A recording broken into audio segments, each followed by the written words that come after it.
அனைவருக்கும் வணக்கம். 2026ஆம் ஆண்டினுடைய இரண்டாவது சூரிய கிரகண நிகழ்வுகள் நடக்க போகுதுங்க. முக்கியமாக முதல் சூரிய கிரகணம் அப்படின்னு பார்த்தீங்கன்னா பிப்ரவரி 17ஆம் தேதி இந்த வருஷத்தில் நடந்து முடிஞ்சுது. இது தென்னாப்பிரிக்கா, தெற்கு அர்ஜென்டினா மற்றும் அண்டார்டிகா பகுதிகளில் தெளிவாக தெரிந்தது. இந்த கிரகணம் இந்தியாவில் காண முடியாது அப்படின்னு சொல்லியிருந்தாங்க.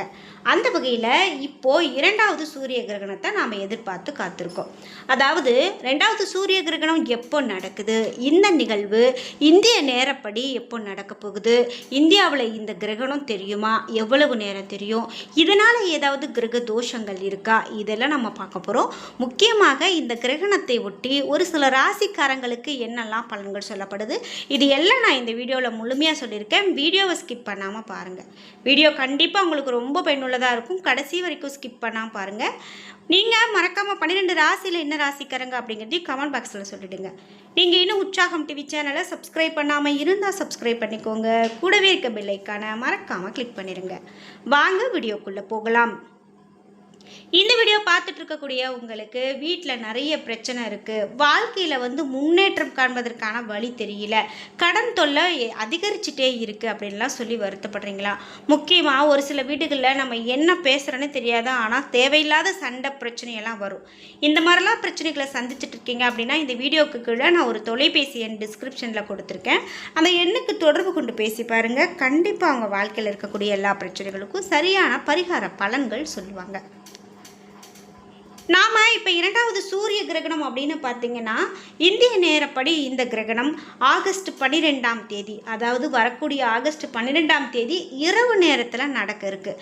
இந்திய நேரப்படி இந்த கிரகணம் பகுதி நிலை அப்படின்னு சொல்கிறாங்க. முக்கியமாக இரவு 9:04 மணிக்கு தொடங்கும் அப்படின்னும் ஆகஸ்ட் 13ஆம் தேதி அதிகாலை 4:25 மணிக்கு முடிவடையும் அப்படின்னு சொல்லப்படுது. இந்த சூரிய கிரகணத்தினுடைய முக்கியமான நிலை 6 நிமிடங்கள் 23 வினாடிகள் நீடிக்கும் அப்படின்னும், இதனுடைய காரணமாக இந்த சூரிய கிரகணம் இதுவரையிலான கிரகணங்களிலேயே மிக நீண்டது அப்படின்னு சொல்கிறாங்க. முக்கியமாக இந்த சூரிய கிரகணம் நிகழும்போது இந்தியாவில் இரவு நேரமாக இருக்கும். அதனால் இயல்பாகவே இந்த கிரகணம் இந்தியாவில் தெரியாது. ஆகஸ்ட் 12ஆம் தேதி நடக்கக்கூடிய இந்த கிரகணம் அப்படின்னு பார்த்திங்கன்னா வானில் நெருப்பு வளையம் போல ஒரு அரிய காட்சியை நமக்கு கொடுக்கும் அப்படின்னும் நாசா தன்னுடைய வலைதளத்தின் மூலமாக சொல்லியிருக்காங்க. இந்த சூரிய கிரகணத்தை நேரடியாக ஒளிபரப்பவும் இருக்குது அப்படின்னும் சொல்லப்பட்டிருக்கு. முக்கியமாக இந்த ஆண்டினுடைய இரண்டாவது சூரிய கிரகணத்தை கிரீன்லாந்து, ஐஸ்லாந்து அப்படின்னு பல நாடுகளில் பார்க்க முடியும் அப்படின்னு சொல்லப்பட்டிருக்கு. வெறும் கண்களால் பார்க்க வேண்டாம் அப்படின்னு அறிவுறுத்தியிருக்காங்க. இந்த கிரகணம் அப்படின்னு பார்த்திங்கன்னா 2026ஆம் ஆண்டினுடைய கடைசி சந்திர கிரகணம் எப்போ அப்படின்னு பார்த்திங்கன்னா சந்திர கிரகணம் ஆகஸ்ட் 28ஆம் தேதி அன்று நிகழும். இந்த ஆண்டினுடைய இரண்டாவது சந்திர கிரகணமும் இதுதான். இந்த கிரகணம் வடக்கு மற்றும் தெற்கு அமெரிக்கா மற்றும் ஐரோப்பியா பகுதிகளிலையும் இந்த சந்திர கிரகணம் காணப்படும் அப்படின்னு சொல்லியிருக்காங்க. ஆனால் இந்தியாவில் இந்த சந்திர கிரகணத்தை காண முடியாது அப்படின்னு சொல்லியிருக்காங்க. அமெரிக்காவில் 2023ஆம் ஆண்டு மார்ச் 30 வரை முழு சூரிய கிரகணத்தை காண வழியே இல்லை அப்படின்னும் சொல்லப்படுது. இந்த நாளில் சில பகுதிகளில் தான் பார்க்க முடியும் அப்படின்னும், ஒட்டுமொத்த அமெரிக்காவிலுமே 2044ஆம் ஆண்டு தான் முழு சூரிய கிரகணம் காண முடியும் அப்படின்னும் சொல்லப்பட்டிருக்கு. இந்த முழு சூரிய கிரகணத்தை வெறும் கண்களால் பார்க்கறது நல்லது கிடையாது. சூரியனை முற்றிலும் சந்திரன் மறைத்திருக்கும் போது சூரியன் லேசான வெளிச்சம் படும் நேரம் அதிக வெளிச்சத்தோடு வரும் என்பதால் கண் பார்வை பாதிக்கப்படும் அப்படின்னு சொல்கிறதால இந்த எச்சரிக்கையும் விட்டுருக்காங்க. சரி, நாம் இப்போ ஜோதிடத்துக்கு வருவோம். இந்த 2026ஆம் ஆண்டு பிப்ரவரி 17ஆம் தேதி அன்று சூரிய கிரகணம் நிகழ்ந்தது அப்படின்னு பார்த்தோம். இந்த கிரகணம் மீண்டும் ஆகஸ்ட் 12ஆம் தேதி அமாவாசை அன்று நிகழ இருக்கு. அப்போது சந்திரன் மற்றும் சூரியன் இரண்டும் கடகராசியில் சஞ்சாரம் செய்வாங்க அப்படின்னும், இதனால் கடகராசிக்காரர்கள் அதிக அளவில் பாதிப்பை சந்திக்க கூடும் அப்படின்னும் எதிர்பார்க்கப்படுது.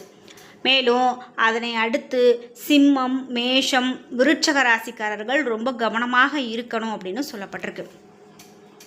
இந்த சூரிய கிரகணம் அப்படின்னு பார்த்திங்கன்னா இந்த ஆண்டில் ரொம்பவே முக்கியமான நிகழ்வாக பார்க்கப்படுது.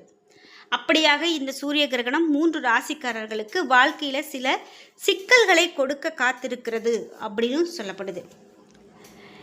இது மட்டும் இல்லாமல் சிம்ம ராசிக்காரர்களுக்கு என்ன மாதிரியான விஷயங்கள்லாம் இந்த சூரிய கிரகணத்தை ஒட்டி சொல்கிறாங்க அப்படின்னு கேட்கலாம். நீங்கள் 12 ராசியில் என்ன ராசிக்காரங்க என்பதை கமெண்ட் பாக்ஸில் மறக்காமல் பதிவிடுங்க. இந்த சூரிய கிரகணமானது சிம்மராசிக்காரர்களுக்கு மிகப்பெரிய அளவில் பாதிப்பை ஏற்படுத்த போகுது. இவர்கள் பொருளாதார ரீதியாக மிகவும் கவனமாக இருக்க வேண்டும். திடீர் பண இழப்புகள், பொருளாதார நெருக்கடிகளை சந்திக்கக்கூடும் அப்படின்னு சொல்கிறாங்க. சாதாரணமாகவே பொருளாதார நிலைமை அப்படின்னு பார்த்தீங்கன்னா உங்களுக்கு இப்போ இருக்கக்கூடிய நிலை காட்டிலும் இந்த கிரகணத்தால் சற்றே பாதிக்கப்படலாம். இன்னும் சில சின்ன சின்ன இழப்புகள் ஏற்படலாம். அதனால் நீங்கள் கையில் இருக்கக்கூடிய பணத்தை உடனடியாக செலவு செய்யாமல், தண்ணி போல் செலவு செய்யாமல், கணக்கு வழக்கு பார்க்காம செலவு செய்யாமல், உங்கள் கையில் காசை பிடித்து வைத்து தேவையான செலவு எது அப்படின்னு தெரிந்து கவனத்தோடு செலவு செய்கிறது ரொம்ப நல்லது. சக ஊழியர்களிடம் நீங்கள் மிகுந்த கவனத்தோடு பேசுகிறது ரொம்ப நல்லது. உங்கள் பேச்சுவார்த்தைகளில் நீங்கள் கட்டுப்பாட்டோடு இருக்கிறது ரொம்ப அவசியம். அவர்களுக்கு வியாபார ரீதியாக தொந்தரவு தந்தவங்க விலகி செல்வாங்க அப்படின்னு சொல்லலாம். என்னதான் நாம் நம்ம முயற்சியில் நம்ம முன்னேறி சென்றாலும் கூட சிலர் நமக்கு தொல்லை தருவதற்காகவே, கஷ்டத்தை கொடுக்கறதுக்காகவே வருவாங்க. ஆனால் அதிலிருந்து நம்ம அந்த தொந்தரவுகளில் இருந்து விலகி செல்லக்கூடிய ஒரு காலகட்டமாகவும் இருக்கும். இதுபோல் கடகராசிக்காரர்களுக்கு என்ன மாதிரியான பலன்கள்லாம் சொல்லப்படுது அப்படின்னு பார்த்தீங்கன்னா, கடகராசிக்காரர்களுக்கு சூரியனுடைய இந்த கிரகண பயிற்சியானது இவர்களுக்கு மனநிலையில் ஒரு சில மாற்றங்களை கொடுக்க போகுது. அதாவது இந்த கிரகணம் அப்படின்னு பார்த்திங்கனாலே மன ரீதியாகவோ ஜோதிட ரீதியாகவோ நமக்கு ஏதாவது ஒரு மாற்றத்தை கொடுக்க வல்லது அப்படின்னு சொல்லலாம். அந்த வகையில் ஏதாவது ஒரு மாற்றத்தை கொடுக்கலாம். திடீர் பொருளாதார நஷ்டம், வியாபாரத்தில் பின்னடைவுகளை கூட சந்திக்க நேரிடலாம். அதனால் நீங்களும் கொஞ்சம் எச்சரிக்கையாக இருக்கணும். இந்த சூரிய கிரகணத்தை பொறுத்து உங்களுக்கு கடகராசிக்காரர்களுக்கு நீங்கள் எச்சரிக்கையாக இருக்கணும் அப்படின்னு சொல்கிறாங்க. குடும்ப உறுப்பினர்களிடையே சண்டைகள் வரலாம். சின்ன சின்ன சண்டைகள் எப்போவுமே இருக்கிறது தான். அது இன்னும் கூட கொஞ்சம் வலுக்கலாம். அதனால் நீங்கள் கொஞ்சம் கவனமாக இருக்கணும்.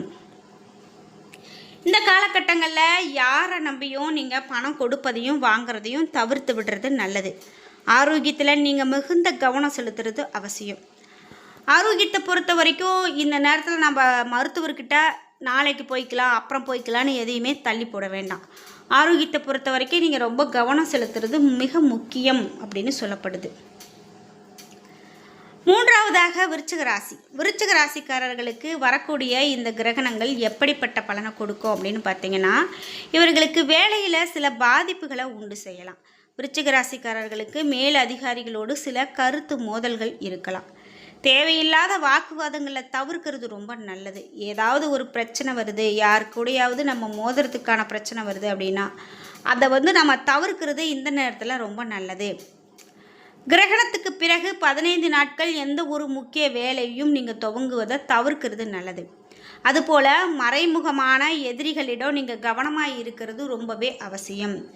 அதாவது உங்களுக்கு எதிரிகள், இவர்களிடம் நமக்கு ஒரு நல்ல ஒரு நிலை இல்லை, நட்பு இல்லை, கண்டிப்பாக அவங்க நமக்கு ஒரு பிரச்சனையை கொடுப்பாங்க அப்படின்னு தெரியுதா, அவர்களிடம் நீங்கள் விலகி இருக்கிறது ரொம்ப அவசியம், நல்லது. அதுபோல் நீங்கள் யார்கிட்டையாவது ஒரு வம்பு வழக்கு வாய் கொடுக்குறீங்க அப்படின்னா கூட நீங்கள் பார்த்து எச்சரிக்கையோடு பேசுகிறது நல்லது. தேவையில்லாமல் நீங்கள் கொடுக்குற அந்த பேச்சுவார்த்தையோ வாக்குறுதியோ கண்டிப்பாக அது உங்களுக்கு ஏதாவது ஒரு பாதிப்பை ஏற்படுத்தலாம். அதனால் நீங்கள் கவனமாக இருக்கிறது மிக நல்லது.